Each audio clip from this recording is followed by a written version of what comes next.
Hello students, welcome to our Gandhi thought MCQ series lecture number 8, जिसमें आज हम एक बार फिर से गांधी जी के सोशल आइडिया आपसे डिस्कस करेंगे। In a previous video we also discuss the social ideas. कुछ और जो उनके सोशल आइडियाज हैं जिन पर कल चर्चा हम नहीं कर पाए थे, उनको आज हम जो है एमसीक्यू की फॉर्म में आपसे डिस्कस करने वाले हैं। तो बहुत इंपॉर्टेंट हमारा ये सेशन है और इस सेशन के साथ जरूर बनेंगे आप। साथ ही साथ जितने भी हमारे प्रीवियस वीडियो हैं गांधी थॉट पे एमसीक्यूज की फॉर्म में जो हमने आपसे डिस्कस किए हैं, उन्हें आप जरूर देखें students. It will help you lot specially to crack the naib tehsildar exam. तो चलिए शुरू करते हैं आज का सेशन और जानते हैं कि भाई गांधी जी के सोशल आइडियाज क्या है। सो पहला सवाल आपकी स्क्रीन पे है। According to Gandhi ji, which among the following is correct statement about western civilization. Western civilization के कंटेक्स्ट में गांधी जी के क्या आइडियाज थे? Western civilization has materialistic goals. Second, western civilization is destructive. On the other hand, eastern civilization is constructive. C, western civilization is centrifugal. And D, all of the above. So ये चार आपके options है student, आप answer कर सकते हैं कि गांधी जी ने बेसिकली वेस्टर्न सिविलाइजेशन के कंटेक्स्ट में क्या बात की है। क्या वो सपोर्ट करते थे वेस्टर्न सिविलाइजेशन को या नहीं? अगर क्रिटिसाइज करते थे तो उनके क्या आधार थे? तो सही आंसर फाइंड आउट करें students. So D is basically the right answer. सभी आपके ऑप्शन बिल्कुल करेक्ट हैं। ऑफ कोर्स जनरली जो वेस्टर्न सिविलाइजेशन के गोल हैं that lead towards the materialistic जो वर्ल्ड है उसकी तरफ, वर्ल्डली पोसेशंस की तरफ, ठीक है। और दूसरा इसमें है कि वेस्टर्न सिविलाइजेशन इज डिस्ट्रक्टिव। थोड़ा सा उसको मैं समझा दूं। जनरली क्या होता है कि रेस वेस्टर्न सिविलाइजेशन में हमें देखने को मिलती है और कहीं ना कहीं that leads to the violence. अब वायलेंस को जब हम बात करें student, it's not all the time physical कि हम किसी को हाथ पांव मार रहे हैं वही वायलेंस होगा, ठीक है। Mental violence, emotional violence, different sort of violence are there और हर सेक्टर में हमें ये वायलेंस वेस्टर्न नेशंस में ज्यादा देखने को मिलता है। और even you even you turn the pages of history back, so you come to know that कि वर्ल्ड हिस्ट्री में, यूरोपियन हिस्ट्री में, ठीक है, ज्यादातर वायलेंस के केसेस आपको देखने को मिलेंगे। ऑलराइट। सो दूसरी तरफ ईस्टर्न सिविलाइजेशन जो है दैट इज बिट कंस्ट्रक्टिव। जो क्रिएटिविटी है उसकी तरफ ज्यादा ओरिएंटेशन, ज्यादा झुकाव रहा है, नेचर के ज्यादा क्लोज रही है। नेक्स्ट है वेस्टर्न सिविलाइजेशन इज सेंट्रीफ्यूगल। अब इसका मतलब सिंपल क्या है कि भाई जो आपका सेंटर है लाइफ का, जो बेसिक यूनिट है, दैट इज द स्पिरिचुअल या all about development of life, जो that ultimately leads to the spiritual development of life. Ultimately जो है हमारा जीवन का उद्देश्य जो है वो क्या है? जो सच है उसके साथ जुड़े रहना और अपनी जिंदगी को बेहतर बनाते हुए, जो एक जैसे हिंदू फिलॉसफी की मैं बात कर रहा हूं, ठीक है, तो मोक्ष की प्राप्ति करना, अगर मैं या कह सकते हैं कि भाई इल्यूमिनेशन को प्राप्त करना, यही प्राइमरी ऑब्जेक्टिव लाइफ का माना जाता है। दूसरी तरफ क्या है, जो वेस्टर्न बेस्ड सिविलाइजेशन है, ये आपको इस गोल से दूर ले जाती है, ठीक है। वर्ल्डली पोसेशन में आप ताउम्र फंसे रहते हैं और इसकी वजह से क्या है कि भाई आप दुखी ही रहते हैं। जबकि ईस्टर्न जो सिविलाइजेशन है वो कहीं ना कहीं सेंट्रोपिटल है, ठीक है, जो कि केंद्र की तरफ आपका झुकाव बढ़ाती है। So D is basically the right answer. Now question number 2 पर आएंगे। According to Gandhi ji, which among the following statement is incorrect about modern cities and villages? Option A, cities depends on machinery and industrialization. Villages depends on cottage industry. Cities based on non-violence and truth. And D, villages depends on non-violence and truth. Incorrect कौन सी है student? Find out करेंगे आप। गांधी जी के अनुसार भाई कैसी modern cities और modern villages होने चाहिए या कैसे हैं बेसिकली, जिन पर गांधी जी ने अपने विचार दिए हैं। So student C is the right answer, ठीक है। गांधी जी ने कहा कि जो सिटी है, क्यों Gandhi ji discarded always the city life? उनका कहना था इसका आधार मशीनरीज और इंडस्ट्रियलाइजेशन है, एक्यूमुलेशन ऑफ मनी है, एक्यूमुलेशन ऑफ वेल्थ है, ठीक है, जो सिर्फ कुछ हाथों तक ही केंद्रित रह जाती है, which finally lead towards the destruction of life. On the other side, जो आपकी विलेजेस हैं that should be based on cottage industry, नए आपको स्टार्टअप्स शुरू करने हैं छोटे छोटे, ठीक है, स्मॉल प्रोडक्शन यूनिट्स बनानी है और कोऑपरेटिव सोसाइटी को डेवलप करना है, एक दूसरे की सहायता करने के लिए आपको आगे आना है। तीसरा है सिटीज बेस्ड ऑन, ये दोनों ही स्टेटमेंट बिल्कुल सही है। तीसरा cities based on non violence, तो सिटीज जो है दैट लीड्स टू वायलेंस, ठीक है, और जो अनट्रुथ है उसकी तरफ झुकाव सिटीज में ज्यादा होता है, ये गांधी जी का मानना था। और कहीं ना कहीं ये सच भी है। सिटी में जो लोग ज्यादा होते हैं, गांव में बड़े भोले वाले लोग होते हैं, छोटी सी भी बात होगी तो मिलकर उसको सॉर्ट आउट करेंगे। सिटीज में आप देखेंगे कि भाई बगल की बिल्डिंग में क्या हो रहा है, बगल के आपके फ्लैट में क्या चल रहा है, ठीक है, कोई मर रहा है या किसी की हेल्प के लिए कभी लोग आगे नहीं आते हैं। सो कहीं ना कहीं ये जो इमोशंस हैं वो खत्म हो रहे हैं, डाई हो रहे हैं सिटीज में। And D, villages depends on non violence and truth and cooperation. तो ये भी स्टेटमेंट आपका बिल्कुल सही है। So C is the right answer. Now question number 3, according to Mahatma Gandhi, which among the following is not associated with the ideas of Woz?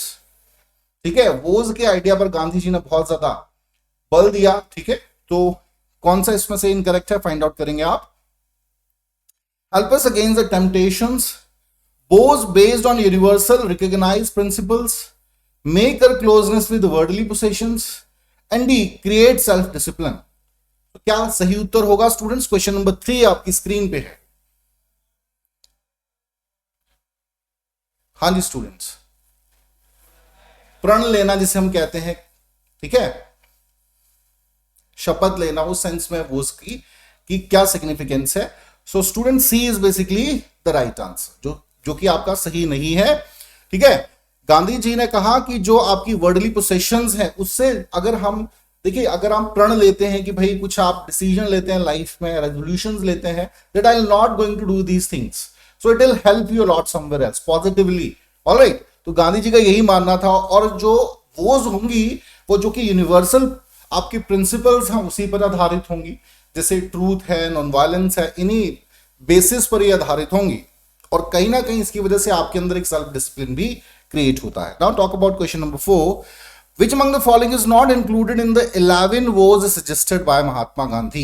So satya, truth, ahimsa, non-violence, अपरगृह और असंग्रह, non possession, and D, अनाशक्ति, या जिसे हम non attachment भी कह देते हैं। तो क्या सही आंसर होगा? 11 वोज गांधी जी ने सजेस्ट की थी, हर व्यक्ति को अपने लाइफ में ये फॉलो करनी चाहिए। This is what Gandhi ji insist, ठीक है, अपने सत्याग्रही के लिए स्पेशली, और कहा कि हर व्यक्ति को ये वोज जो है फॉलो करनी ही चाहिए अपने जीवन में। सो क्या है इसका सही उत्तर? जो इंक्लूड नहीं है बेसिकली, सो डी, अनाशक्ति, नॉन अटैचमेंट का जो आइडिया है, this idea Gandhi ji took from Bhagavad Gita, but it is not one of the 11 vows of Mahatma Gandhi. सत्य, ट्रूथ, अहिंसा, नॉन वायलेंस और नॉन पोसेशन, ये तीनों ही जो है गांधी जी की 11 वोज का हिस्सा है। Now talk about question number 5, जरूर पढ़ें।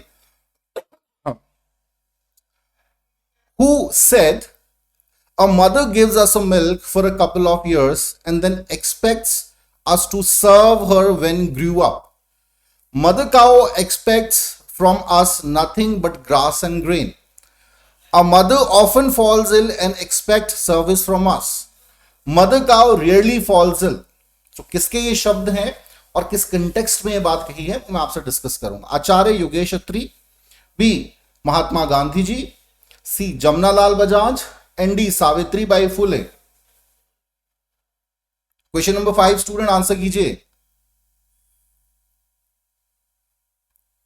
बहुत ही ब्यूटीफुल वर्ड्स हैं।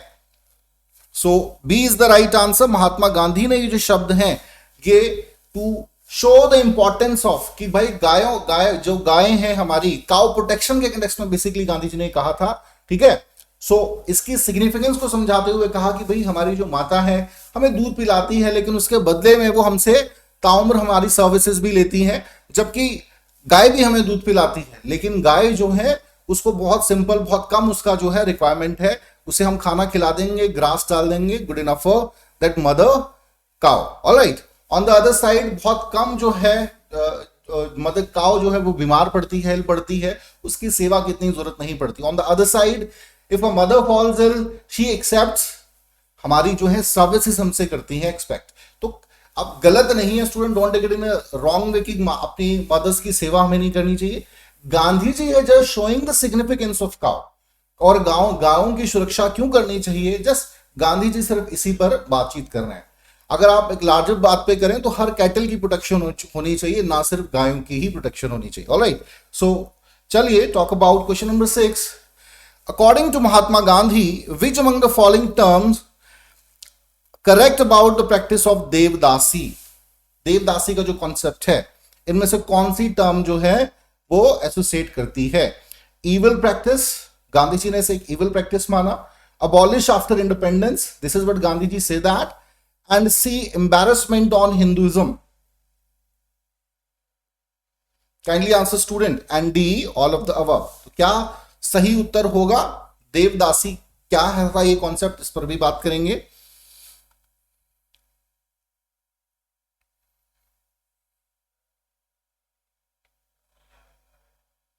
So students, D is the right answer basically. ठीक है, ये तीनों ही जो है ये गांधी जी ने कहा था देवदासी के कंटेक्स्ट में, ये उनकी सोच थी basically.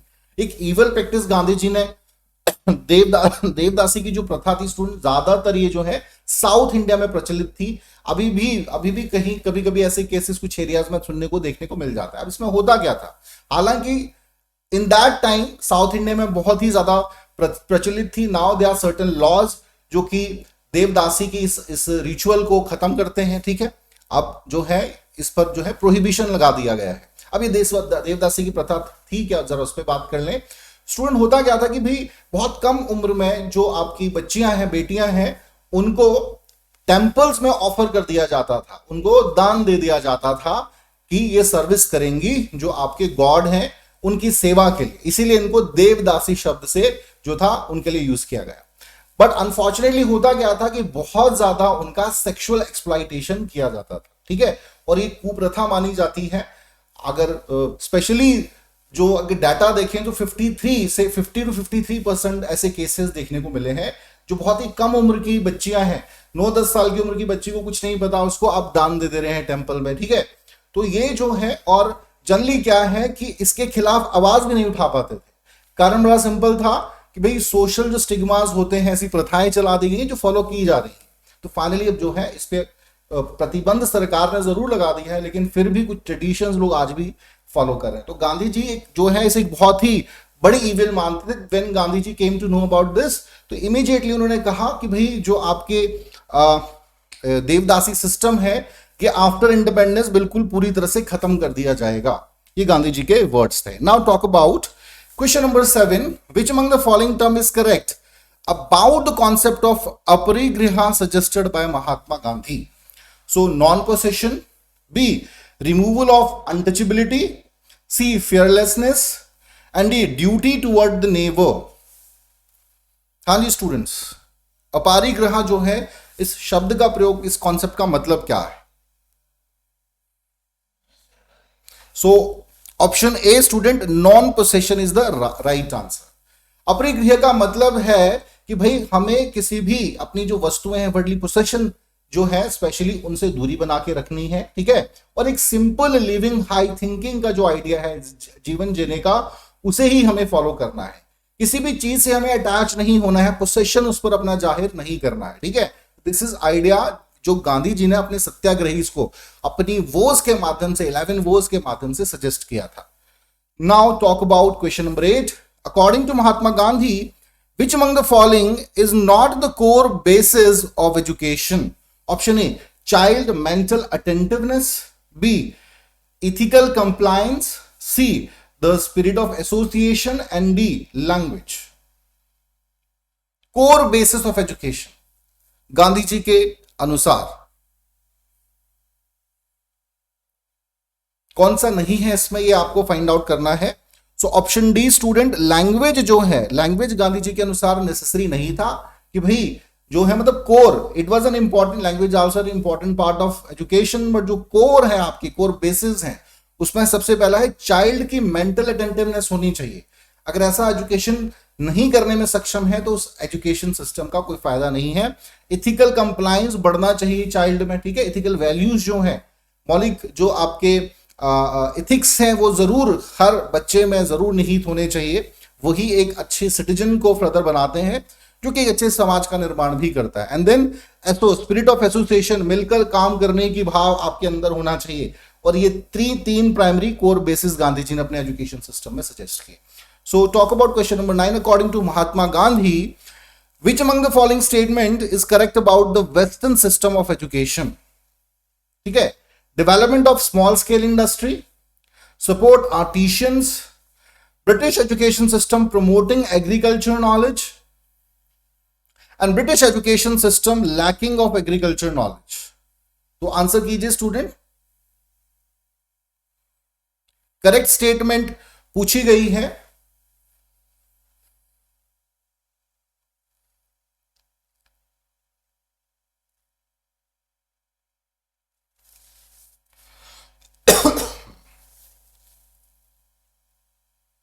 So C is basically the right answer.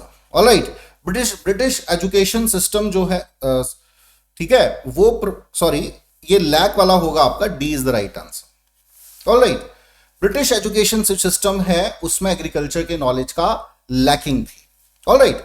सो बिल्कुल सही. चलिए बाकी development of small scale industry को भी बिल्कुल ही ब्रिटिश गवर्नमेंट प्रमोट नहीं करती थी. सपोर्ट आर्टिशन बिल्कुल नहीं था. ठीक है. So, चलिए student talk about question number 10. Who said our education has got to be revolutionized? The brain must be educated through hand. बहुत ही सुंदर शब्द हैं. Vinoba Bhave, Mahatma Gandhi ji, Lord Macaulay and Rajni Kothari. Question number 10 students kindly answer.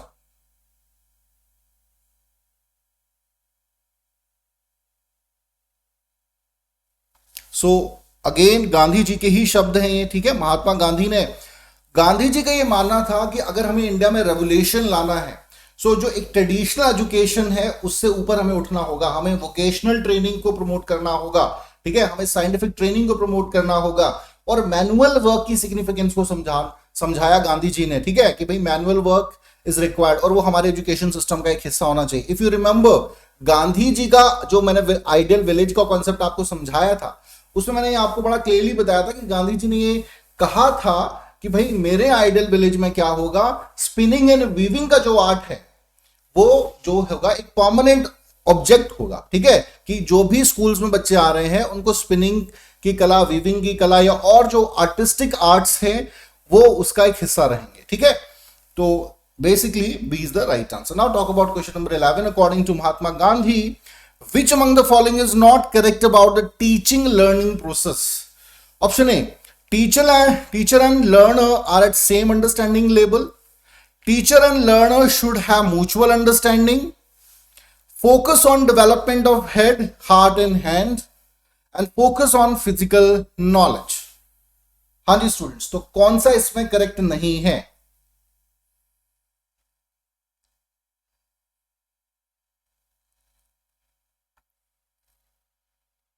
So students, D is basically the right answer.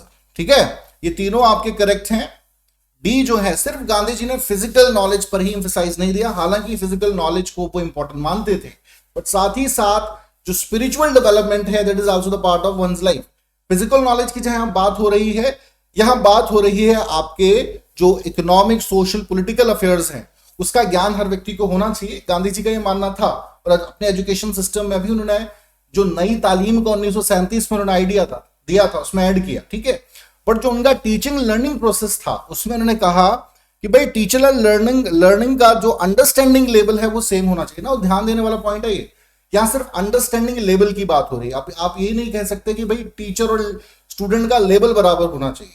सिर्फ understanding कि teacher जो बात कह रहा है वो स्टूडेंट को समझ भी तभी आ पाएगा अगर उसमें वो अंडरस्टैंडिंग वाली बात है. ठीक है. ऑलराइट. सो सेकेंड है teacher and learner should be mutual understanding. एक म्यूचुअल अंडरस्टैंडिंग होना टीचर एंड स्टूडेंट के बीच बहुत जरूरी है. अगर ऐसा नहीं होगा तो फिर एक अच्छा टीचिंग लर्निंग प्रोसेस कभी भी नहीं पॉसिबल हो पाएगा. और हमेशा हेड, हार्ट एंड हैंड तीनों का ही उपयोग हमें सही शिक्षा को प्राप्त करने के लिए करना चाहिए. चलिए talk about question number 12. Which among the following freedom fighter accompanied Gandhi ji in 1918 Ahmedabad textile mill strikes? Anasuya ben, Savitri Devi, M N. Roy and D Malavika Roy. हाँ जी students kindly answer question number 12.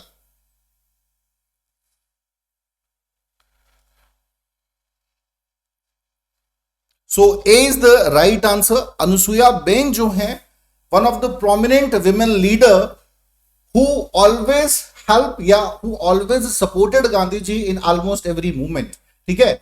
और ये जो टेक्सटाइल अहमदाबाद टेक्सटाइल मिल का इंसिडेंट था 1918 का, इसमें गांधी जी के साथ कंधे से कंधा मिला के अनुसुईया बेन ने अपनी सहभागिता, अपनी पार्टिसिपेशन दी थी। तो बहुत ही इंपॉर्टेंट फ्रीडम स्ट्रगल के ये फाइटर रही हैं। जनरली हम मेल जो हमारे हैं फ्रीडम फाइटर्स हैं उन्हीं के बारे में पढ़ते हैं, जो फीमेल फ्रीडम फाइटर्स हैं उनके बारे में जिक्र हम कम करते हैं। तो यू हैव टू पे ही टुवर्ड्स दैट टू। जब आप हिस्ट्री का तैयारी कर रहे हैं तो आपको हर आयाम से तैयारी करनी है। Next, identify the leader who last met Gandhi ji for about an hour and left him just few minutes before he was shot dead on January 30, 1948 while on his way to the prayer meeting. Option A, Vallabhbhai Patel, B, Sarojini Naidu, C, Jawaharlal Nehru, and D, Vinoba Bhave. So question number 13 आपकी screen पे है student, answer कीजिए जरा।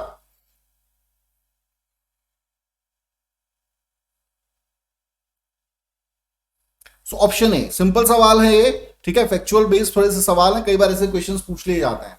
तो गांधी जी को जब shot dead किया गया था उसे कुछ समय पहले ही वल्लभ भाई पटेल जी उनसे मिलकर ही गए थे, ठीक है, और रास्ते में ही थे अभी वल्लभ भाई पटेल जब उनको ये न्यूज मिली थी।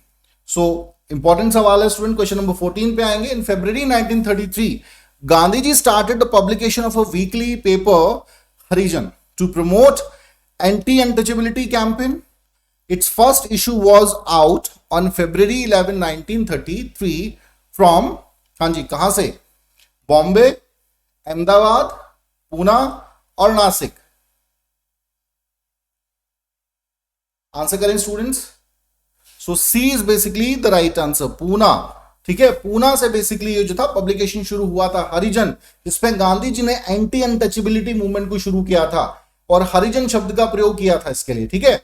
जो आपके अनटचेबल्स हैं, they are also the part of society, और उनके साथ जो दुर्व्यवहार हो रहा है उसके खिलाफ गांधी जी ने इस पत्रिका के माध्यम से, इस न्यूज़पेपर के माध्यम से ही जो थी अपनी वॉइस उठाई थी। चलिए talk about question number 15। Gandhi ji accorded very high priority to communal harmony in his program of actions. At which place did he undertake his last fast for it on January 13, 1948? Option A Nashik, B Delhi, C Calcutta and D Bombay. हाँ जी students, answer कीजिए। Last fast जो गांधी जी का था, greatest fast की संख्या इस fast को गांधी जी के दी गई है। So B is basically the right answer, ठीक है। सो ये January 13, 1948 का दिन था जब गांधी जी का आखिरी बार गांधी जी ने फास्ट रखा था, ठीक है, और इसे ग्रेटेस्ट फास्ट, ये सिंपल याद रखेंगे स्टूडेंट, ग्रेटेस्ट फास्ट इसे कहा गया था। यहां से भी सवाल आपका अलग से एग्जाम में बन सकता है। सो ये कुछ फैक्चुअल पार्ट था जो गांधी जी की लाइफ से जुड़े हुए हैं या फ्रीडम स्ट्रगल ऑफ इंडिया के कंट्रीब्यूशन से हैं। अदर देन दिस कुछ इंपॉर्टेंट सोशल आइडियाज पर हमने बात की स्टूडेंट, और आई होप कि ये जो सवाल हैं जरूर आपके दृष्टिकोण में कहीं ना कहीं वृद्धि हुई होगी, आपकी अप्रोच टुवर्ड्स गांधीयन थॉट, आपकी समझ जरूर जो है डेवलप हुई होगी, ठीक है। तो ये बहुत इंपॉर्टेंट है। बहुत सी ऐसी गांधीयन थॉट की टीचिंग्स है which help us a lot, which help to grow us a lot, तो जरूर आपने पढ़नी है और एग्जामिनेशन पढ़ने से भी बात करें, वेरी इंपॉर्टेंट। तो आज के लिए इतना ही, थैंक यू वेरी मच।